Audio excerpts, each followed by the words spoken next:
ಇದೇ first and last ಮತ್ತೆ ಮಾಡಿದ್ರೆ ಗೊತ್ತಾಯ್ತು. ಮತ್ತೆ ಮಾಡಿದ್ರೆ ಮುಖ ತೋರಿಸಿ. ವಿಡಿಯೋ ನೋಡಿದ್ರಲ್ಲ, ನಾನು ಅಂಕೋಲ ಕಾರ ಹೋಗ್ತಿದ್ದೆ. ಬಸ್ಸಿನ ಟೈಮಿಂಗ್ 4 ಗಂಟೆ ಇತ್ತು. ನನ್ನ ಜೊತೆ ನನ್ನ ತಮ್ಮ ಕೂಡ ಇದ್ದ. ಅವನಿಗೆ ವಿಂಡೋ ಸೀಟ್ ಬೇಕಂತ ಹೇಳ್ದ. ಅದಕ್ಕೆ ವಿಂಡೋ ಸೀಟ್ ಬಿಟ್ಟು ಕೊಟ್ಟೆ. 3 ಸೀಟ್ ಇತ್ತು. ಫಸ್ಟ್ ವಿಂಡೋ ಸೀಟ್ ಅಲ್ಲಿ ತಮ್ಮ ಕುತ್ಕೊಂಡಿದ್ದ, ಮಿಡಲ್ ನಾ ಕೂತಿದ್ದೆ.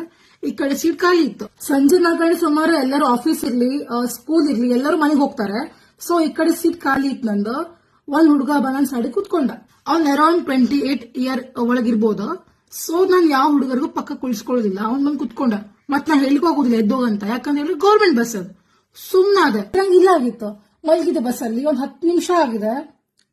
ಎದ್ಕೊಂಡು ಹಿಂಗ ನೋಡ್ತೀನಿ, ಆ ಬೋಳಿ ಮಗನ ಕೈ ಹಿಂಗ್ ಉಂಟು ನದಿ ಮೇಲೆ. ನಂಗೆ ನೋಡ್ ಶಾಕ್. ಆ ಟೈಮಲ್ಲಿ ನನ್ ಕೈ ಫುಲ್ ನಡ್ಕೋಗಿದೆ. ಏನು ಮಾಡ್ಲಿ ನಂಗೆ. ಆ ಟೈಮಲ್ಲಿ ನಾನು ಒಬ್ಬಳಿದೀನಿ, ಎಂತ ಮಾಡ್ಲಿ. ಫಸ್ಟ್ ಧೈರ್ಯ ತಗೊಂಡೆ, ಬೈದೆ. ಇದೇ ಮಾಡ್ಲಿಕ್ಕೆ ಬರ್ತೀನಿ ಹಾಗೆ ಅಂತ ಬೈದೆ. ಅಷ್ಟು ಬೈದ್ರು ಕೂಡ ಆ ಬೋಳಿ ಮಗ ಅಲ್ಲಿ ಎದ್ದು ಹೋಗ್ಲಿಲ್ಲ. ಕಡೆ ನಾನೇನು ಬೈದಿ ಎತ್ ಕಳ್ಸೋ ಕೊಟ್ಟು ಹೋಗಂತ. ಆದ್ರೂ ಕೂಡ ನನ್ನ ಮನ್ಸಲ್ಲಿ ಒಂಥರ ಫೀಲಿಂಗ್ ಇತ್ತು. ಯಾಕೆ ಸುಮ್ನೆ ಬಿಟ್ಟೆ ಈ ಬೋಳಿ ಮಗನಿಗೆ, ಇಲ್ಲಿ ಬಿಡ್ಬಾರಿತ್ತು, ನಾಕ್ ಹೊಡಿಬೇಕು ಅನ್ಕೊಂಡೆ. ಕೊನೆಗೂ ಬಸ್ ಹೋಗಿ ಕಾರಲ್ಲಿ ಸ್ಟಾಪ್ ಆಯ್ತು. ಅವಾಗ ಅವ್ನು ಇಳಿತಿದ್ದ, ಅಂದ್ರೆ ಮುಖ ಮುಚ್ಕೊ ಇಳ್ತಿದ್ದ. ಯಾಕಂದ್ರೆ ಹೇಳಿದ್ರೆ ವಿಡಿಯೋ ಮಾಡ್ತಿದ್ದ, ಅದೇ ಸಲುವಾಗಿ ಹೆದರ್ಕೊಂಡಿ. ಕಡೆಗೆ ಒಂದ್ ರಪ್ಪ ಅಂತ 2 ತಲೆ ಮೇಲೆ ಕೊಟ್ಟೆ. ಅಷ್ಟೊತ್ತಿಗೆ ಇಲ್ಲ ಮಾಡು ಅಂತ ಹೇಳ್ದ.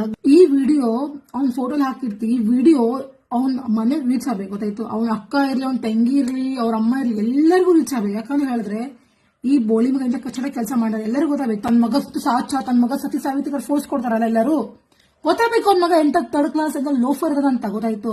ಮತ್ತೆ ಗರ್ಲ್ಸ್, ಯಾವುದೇ ಒಂದು ಬಾಯ್ ಮಿಸ್ಬಿಹೇವ್ ಮಾಡಿ ಸುಮ್ಮನೆ ಇರ್ಬಿಡುತ್ತೆ, ಅಪ್ಪಂದ ಕೊಡಿ. ಮತ್ತೆ ನಿಮಗೆ ನೀವು ಸ್ಟ್ಯಾಂಡ್ ತಗೊಳ್ಳಿ, ಯಾರು ಇಲ್ಲ ಆದ್ರೂ ಕೂಗ್ರಿ ದೊಡ್ಡಕ್ಕೆ. ಇವನ್ ಆ ಬೋಳಿ ಮಕ್ಳು ಮಾಡಿದ ಕೆಲಸ ಎಲ್ಲರಿಗೂ ಗೊತ್ತಾಗಬೇಕು.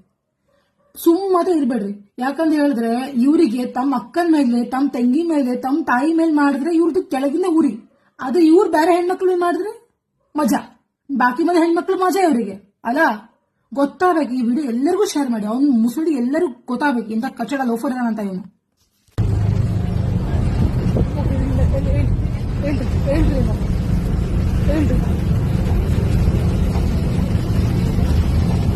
ಇದೇ ಮಾಡಿ ಬರ್ತೀರಿ ಬಸ್ಸಿಗೆ,